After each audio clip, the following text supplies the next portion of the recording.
দাদার এখন ডেকোরেশনের প্রিপারেশন চলছে, এখন আমরা ডেকোরেশন করছি।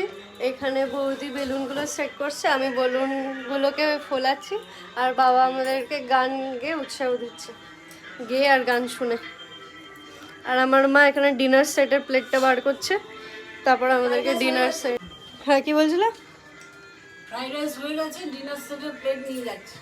হ্যাঁ এই যে ডিনার সেটের প্লেটটা এখন বেরোচ্ছে, আর এই যে বৌদি এখন ডেকোরেশন করছে। কেমন লাগছে ডেকোরেশন করতে? খুব ভালো লাগছে, এখনো অনেক কিছু বাকি আছে। ভালো লাগছে? এত ভালো স্ট্রেস লাগছে। লাগছে তাও? টাইম হয়ে এসছে তো, তাই তাড়াতাড়ি করতে হবে। কিন্তু আমার ভাই খুব, এই যে হ্যাপি বার্থডে খোলা হচ্ছে এখন।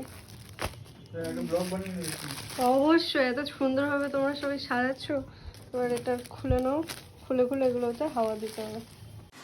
এতগুলো রোজ এনেছো, কি করবে এটা দিয়ে? এটা দিয়ে সুন্দর করে একটা হার্ট শাইন দিয়ে পেটালস করা হবে, তার মাঝখানে কেক রাখা হবে, আর ইয়েলোটা একটু আমি ওকে দিয়ে দেবো এরকম হ্যাপি বার্থডে বলে। একমাত্র ইয়েলোটা রয়েছে আর বাকি সব রেডি। হ্যাঁ, ইয়েলোটা রেশমি পছন্দ করে এনেছে, যে এটা একটা অড ওয়ান আউট নাও, এটা দিয়ে কিছু একটা করাবো।